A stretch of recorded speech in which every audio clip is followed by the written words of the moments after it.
धन बड़ा होता है या दानदाता? कहा कि दानदाता।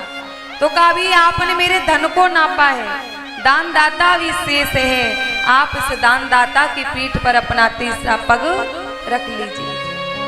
वामन भगवान राजा बलि की पीठ पर तीसरा पैर रख दिए और 3 पग अपने पूरे कर लिए। जैसे ही 3 पग पूरे हुए, राजा बलि पर भगवान बड़ी प्रसन्न थे। राजा बलि से भगवान ने कहा, बलि कुछ मांग लो। बलि ने कहा, प्रभु मुझे तो नहीं, मेरी पत्नी से पूछ लो, उन्हें कुछ चाहिए हो तो वो मांग लें। राजा बलि की पत्नी से भगवान ने कहा कि आप कुछ मांग लो विंध्यावली। विंध्यावली कहती है तुमसे? बोले हाँ। बोले तुमसे हम मांगेंगे? बोले क्यों, क्यों नहीं मांगोगी? विंध्यावली कहती है, हरियल त्यागी दियो धरनी, तब से पग पृथ्वी पे धारत नाही, चकईन त्याग दई रहना, अपने पति पास सिधारत नाही, कब सी दयानिधि दानी भई, हमरे पति पास पसारत बाही, लौट के गंग पछाह बहे, पर मंगन से हम मांगत नाही। प्रभु हरियल का नियम है, हरियल धरती को त्याग दिया है, अगर वो हरियल भी अपना नियम तोड़ दे, चकई रात्रि में अपने पति के पास नहीं जाती है, वो भी अपना नियम तोड़ दे, माँ गंगा उल्टी बहने लग जाए, वो नियम तोड़ दे, पर हम अपना नियम नहीं तोड़ेंगे। हम तुम जैसे भिखारियों से मांगने वाले नहीं है, चाहे जो हो जाए। बोले हम भिखारी हो? हाँ तुम भिखारी हो। बोले कैसे? कहा कुछ देर पहले हमारे पति के पास मांगने के लिए खड़े थे और मेरे पति का सब कुछ पा गए और हमसे कह रहे हो कुछ मांग लो। मेरा ही दिया हुआ मुझे ही देना चाहते हो, एहसान करना चाहते हो, मुझे तुमसे कुछ नहीं चाहिए। राजा बलि ने देखा अरे बात बिगड़ी जा रही है। राजा बलि ने कहा प्रभु मुझे चाहिए। बोले क्या? कहा रहने के लिए स्थान दे दो। तो कहा जाओ सुतल लोक में रहना। जब राजा बलि चलने लगे तो फिर से वामन भगवान ने कहा कुछ मांगना चाहते हो तो मांग लो। राजा बलि ने कहा प्रभु मांगना चाहते हैं। बोले क्या? कहा कि मेरे सुतल लोक में, मेरे महल में जितने भी दरवाजे हों, हर दरवाजे पर मुझे आप पहरेदार के रूप में चाहिए, आप पहरेदारी करोगे। अब भगवान फंस गए। राजा बलि सुतल लोग अपने महलों में पहुंचे। अब जिस दरवाजे पर राजा बलि नजर कर दे उसी दरवाजे पर भगवान पहुंच जाए। राजा बलि दाएं नजर करे तो दाएं भगवान पहरेदार बने हैं, बाएं नजर कर दे तो बाएं तरफ भगवान पहरेदार बन के खड़े हैं, सामने नजर करते हैं तो सामने भगवान पहरेदार बन के खड़े, पीछे तो पीछे। राजा बलि ने तो भगवान को नचा डाला। अब भगवान बड़े परेशान, लक्ष्मी जी का ध्यान किए, अरे लक्ष्मी जी आप ही मुझे इस मुसीबत से निकाल पाओगी। इधर जब भगवान बहुत दिनों से वापस नहीं गई, माँ लक्ष्मी जी ने नारद जी से पूछा, नारद जी आप बताइए मेरे प्रभु कहाँ हैं? नारद जी कहते हैं तुम्हारे प्रभु बढ़िया नौकरी कर रहे हैं। नौकरी? बोले हाँ। कहाँ पर? कहा राजा बलि के द्वार पर। किस लिए? तो कहा कि परीक्षा लेने गए थे। अब राजा बलि की परीक्षा ले लिए लेकिन खुद की परीक्षा में फंस गए। पहरेदार बने खड़े हैं, अब आ भी नहीं सकते। लक्ष्मी जी ने कहा कि नारद जी कुछ तो उपाय होगा। बोले है क्या? का श्रावण का महीना चल रहा है और तुम रक्षा सूत्र हाथ में ले लो और राजा बलि की कलाई पर राखी बांधना। जब राजा बलि तुमसे कुछ मांगने के लिए कहे तो अपने पति को मांग लाना। लक्ष्मी जी ने हाथ में रक्षा सूत्र लिया और अपने पति को मांगने के लिए माँ लक्ष्मी भिखारिन बनी है और राजा बलि के द्वार पे पहुंच के आवाज लगाई, कहा भैया बहना तो आई, अरे भैया तेरे द्वार पे जी बहना तो आई, भैया तेरे द्वार पे जी।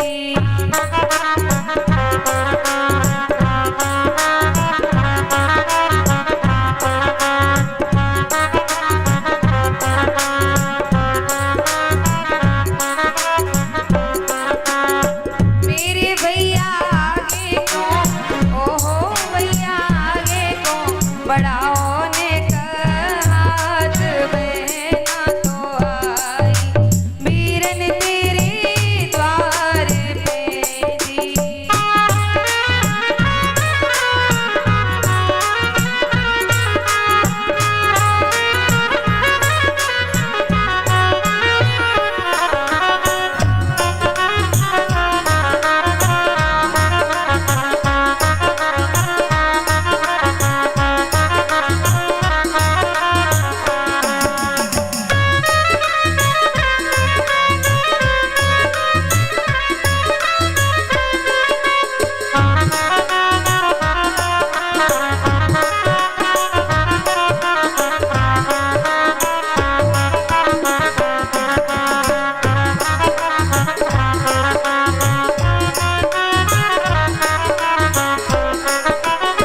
धनी दौलत तीरो ना चाहिए,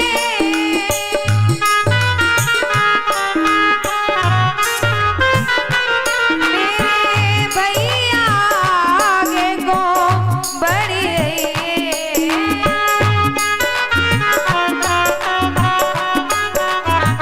लक्ष्मी जी राजा बलि से कहती है, भैया मुझे तेरा धन दौलत नहीं चाहिए, बस तू राखी बंधवा दे।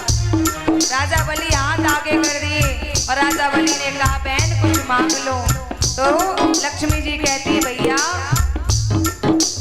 मेरे भैया दे दे रे, ओहो भैया दे दे रे, द्वारे को पहरे लाल, बहना तो आई, वीरन तेरे द्वारे पे जी।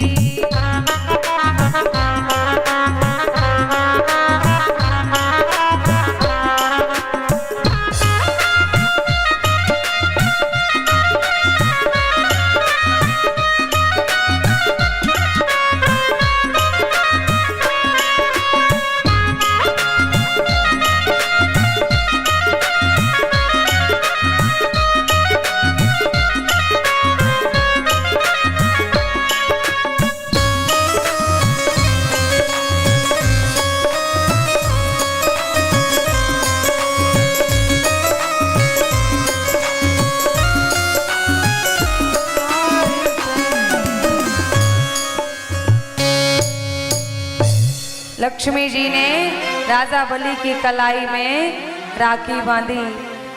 राजा बलि ने कहा बहन कुछ मांग लो। लक्ष्मी जी ने कहा भैया मुझे ज्यादा तो कुछ नहीं, पर इतना चाहिए कि तुम्हारे द्वार का जो पहरेदार है वो मुझे दे दो। राजा बलि ने कहा द्वार का पहरेदार, अरे इसका क्या करोगी, मांगना है तो कुछ अच्छा मांगो। लक्ष्मी जी ने कहा भैया मेरे घर पे सब कुछ है, पर ये द्वार का पहरेदार नहीं है, ये पहरेदार दे दो। राजा बलि हाथ जोड़े, बहन मैं कुछ समझ नहीं पा रहा हूं, आप अपने स्वरूप में आओ। लक्ष्मी जी अपने स्वरूप में आई। जैसे ही लक्ष्मी को देखा चरणों में पड़ गए। राजा बलि कहने लगे आज मैं धन्य हो गया, मेरे द्वार पर जगत जननी माँ लक्ष्मी मेरी बहन बनकर आई है, मैं धन्य हो गया। और जानते हो भैया, वो भैया बड़े सौभाग्यशाली हैं जिनकी बहनें होती हैं, क्योंकि ये बहनें हर समय, हर क्षण, हर पल अपने भाइयों की मंगल कामना का ही सोचती हैं। किसी भी मंदिर में जाएंगी, किसी भी तीर्थ में जाएंगी, ये अपने लिए बाद में मांगती हैं, पहले अपने भैया के लिए प्रार्थना करती हैं। हे प्रभु, बस मेरा भैया जहां भी रहे अच्छे से रहे, उसे कोई कभी मुसीबत ना आए, उसे कोई कभी कष्ट ना सताए, मेरा भैया अच्छे से रहे।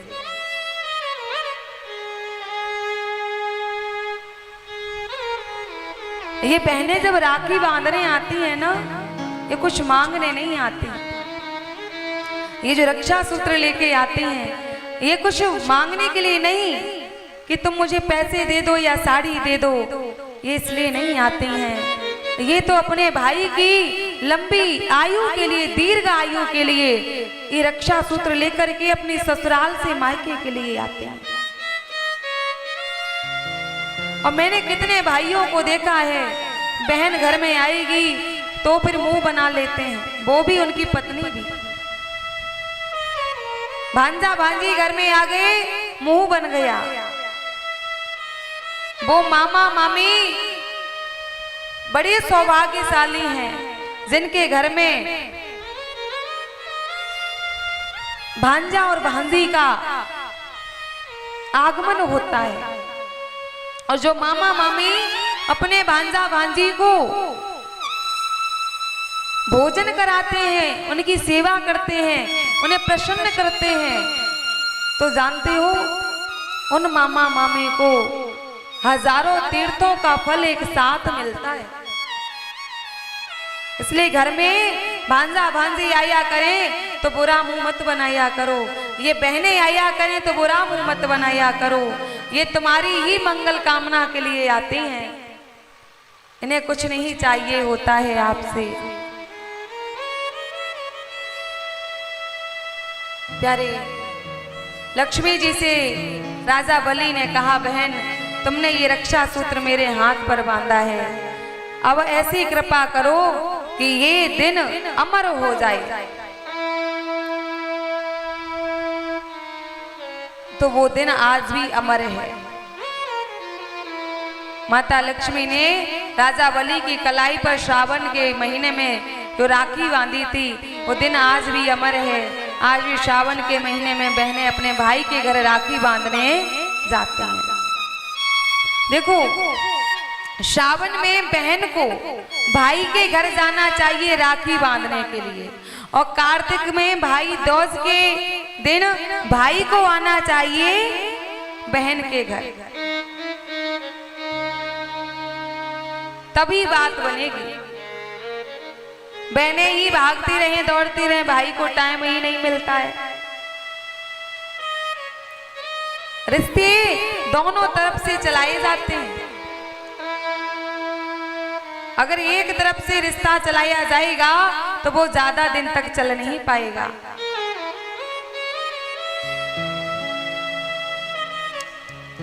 आज माता लक्ष्मी नारायण को लेकर के क्षीर सागर में पहुंचती हैं, और राजा बलि अपने पत्नी अपने परिवार के साथ बड़े ही आनंद से सुतल लोक में निवास करते हैं। बोलिए भक्त और भगवान की जय हो। प्यारी, श्री सुखदेव भगवान राजा परीक्षित जी को हरि की अनंत कथाएं श्रवण कराते हैं और समझाते हैं कि अब हम और आप श्री राम जन्म की कथा में प्रवेश करेंगे। श्री नारायण हरि की नाभि से कमल, कमल से ब्रह्मा जी के पुत्र मरीचि ऋषि होते हैं। मरीचि ऋषि के कश्यप ऋषि, और कश्यप ऋषि की दो पत्नी थी, दिति और अदिति। जो अदिति जी थी, इनके यहाँ विवस्वान सूर्यदेव भगवान का जन्म हुआ था, और सूर्यदेव की पत्नी का नाम था संज्ञा। संज्ञा के पुत्र हुए श्राद्धदेव मनु। श्राद्धदेव मनु की पत्नी थी श्रद्धा, जिनके यहाँ पर 10 पुत्र हुए थे और जो इक्ष्वाकु जी थे, इन्हीं इक्ष्वाकु के वंश में आगे चल करके महाराज रघु हुए थे। रघु और रघु महाराज का नियम था कि जो कहते थे वही करते थे, जो अपने इस जबान से निकालते थे वो करते भी थे।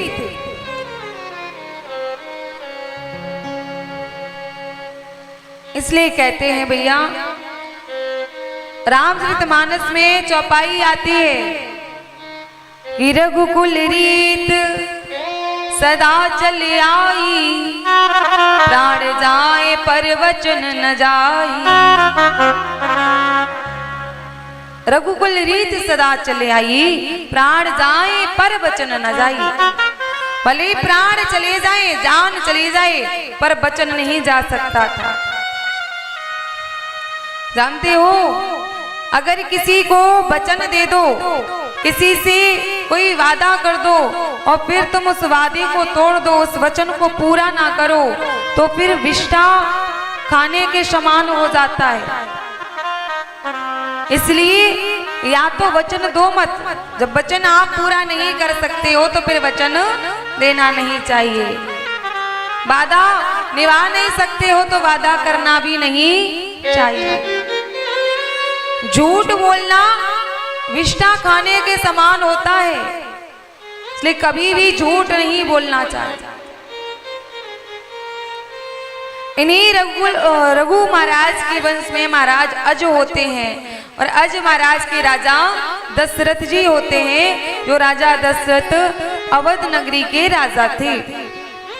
इनकी 3 पत्नियां थी, कौशल्या, कैकेयी और सुमित्रा। बड़े ही सुंदर तरीके से राज्य को चला रहे थे और चौथापन आ चुका है, वृद्धावस्था भी आ चुकी थी। एक बार की बात थी कि महाराज दशरथ को अचानक से इस बात की गलानी हुई कि मेरे संतान नहीं है।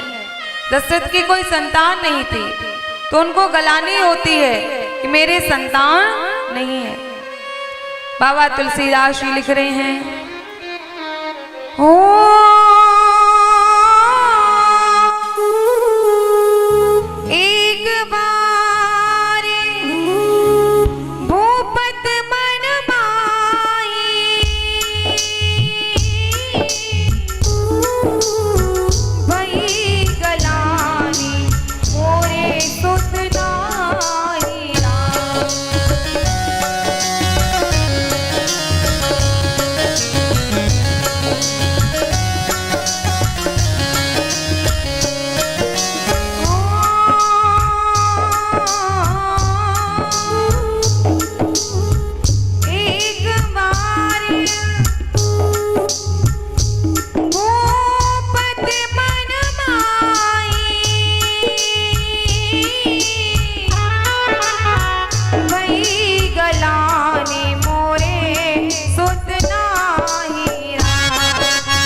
बात है, महाराज दशरथ को अचानक से इस बात की गलानी हुई कि मेरे संतान नहीं है। अचानक से क्यों ख्याल आया? जवानी में इस बात का ख्याल आता कि संतान नहीं है, कुछ उपाय किया जाता। बुढ़ापे में इस बात का ख्याल आ रहा है कि संतान नहीं है, क्यों? तो कहा कि महाराज दशरथ और महाराज जनक दो राजा ऐसे थे जिनका इस शरीर से स्वर्ग लोक में आना जाना था। इनको देख करके इंद्र अपना आधा इंद्रासन खाली करता था इनको बिठाने के लिए। ये इतने बड़े धर्मात्मा राजा थे। एक बार की बात थी, राजा दशरथ जी स्वर्ग गए हुए थे और अपना धनुष स्वर्ग में भूल करके आ गए। याद आया कि मैं धनुष तो स्वर्ग भूल के आया हूं। और जब धनुष लेने के लिए राजा दशरथ स्वर्ग में पहुंचे तो देखा कि स्वर्ग को धुला जा रहा था। राजा दशरथ ने एक सैनिक से पूछा कि इस स्वर्ग में कोई गंदगी नहीं है, फिर इस स्वर्ग को धुला क्यों जा रहा है? तो वो सैनिक कहता है कि यहाँ पर एक निर्वंशी राजा आए थे और इस स्वर्ग का नियम है, अपुत्रस्य गतिर् नास्ति स्वर्गे नैव च। जिसकी संतान नहीं है, जो संतानहीन है, वो स्वर्ग में नहीं आ सकता। इसलिए स्वर्ग को धुला जा रहा है। जब ये बात राजा दशरथ ने सुनी तो राजा दशरथ को लगा कि संतानहीन तो मैं ही हूं। तो राजा दशरथ अपने कुल गुरु वशिष्ठ जी के पास गए और अपना जाकर के पूरा दुख सुनाई। वशिष्ठ जी ने कहा, धैर्य रखो, तुम्हारे यहाँ एक नहीं बल्कि चार पुत्र होंगे।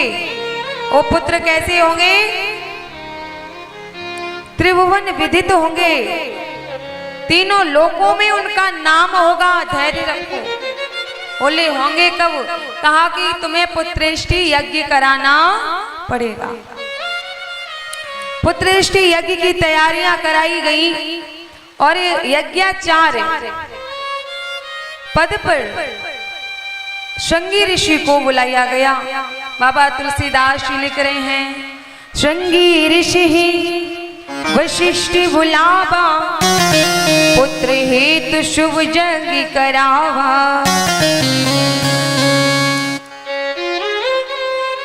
श्रृंगी ऋषि को बुलाया गया और पुत्रेष्टि यज्ञ कराया गया।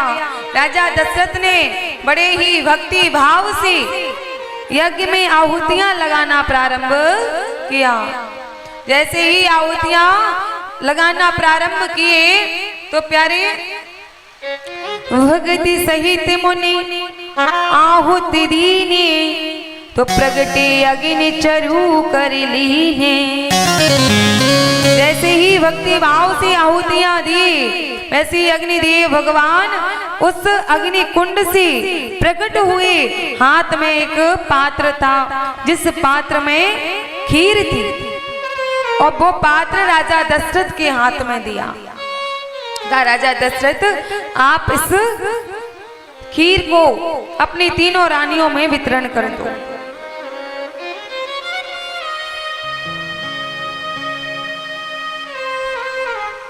राजा दशरथ ने वो खीर बांटना प्रारंभ किया। खीर को कैसे बांटा? अर्ध भाग कौशल्या ही दीना। खीर का जो आधा भाग था कौशल्या जी को दे दिया और उभय भाग आधे कर देना। जो आधा भाग बचा उसको फिर से दो भागों में बांट दिए और दोबारा से कौशल्या को दे दिए। अब जो थोड़ा सा बचा था वो कैकेयी को दे दिए, सुमित्रा को नहीं मिला। तो कैकेयी और कौशल्या जी ने अपनी खीर से थोड़ा थोड़ा भाग निकाल करके सुमित्रा जी को दिया।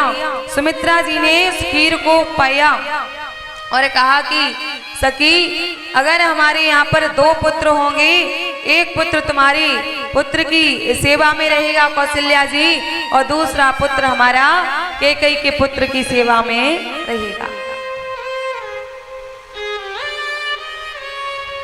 तीनों रानियों ने जब से खीर खाई है तब से ऐसा प्रतीत होने लगा कि वो गर्भवती हैं। ऐसा प्रतीत क्यों हो रहा है? देखिए, भगवान कभी गर्भ में नहीं आते, भगवान प्रकट होते हैं, पर माताओं को आवाज नहीं होने देते प्रभु कि हम भगवान हैं। इसलिए मैयाओं को ये आवाज हो रहा है कि हम गर्भवती हैं। और जब से माताओं को इस बात का आवाज हो रहा है कि वो गर्भवती हैं, तब से अवध नगरी की शोभा ही बदल गई है।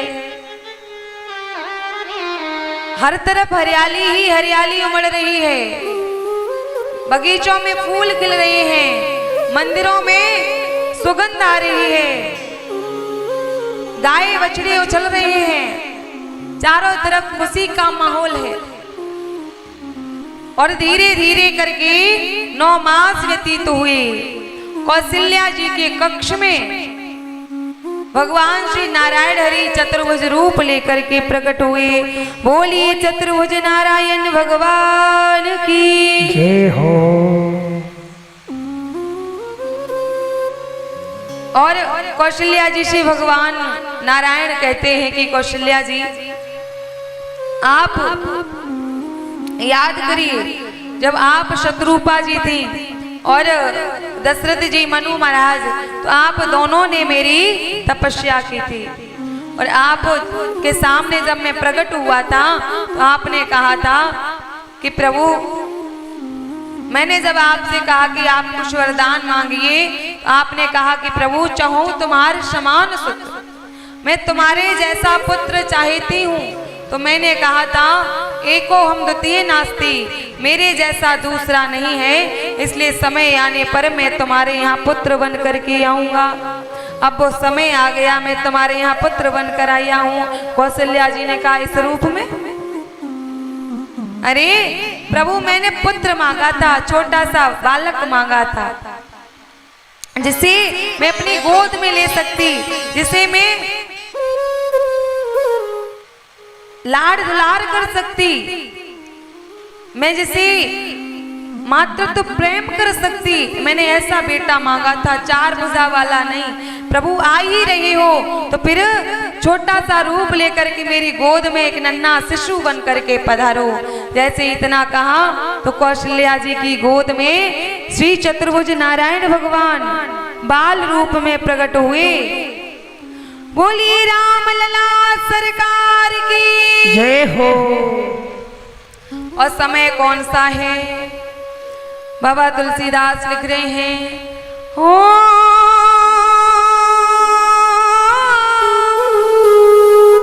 नौमी तिथि मधुमास पुनीता,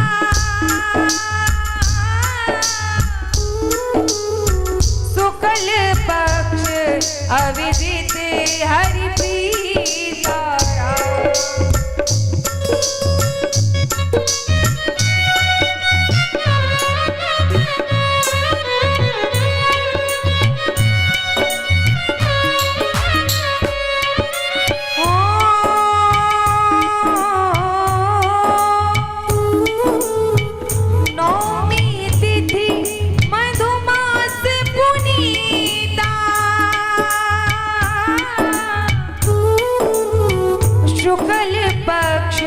अविदित हरि प्रीता।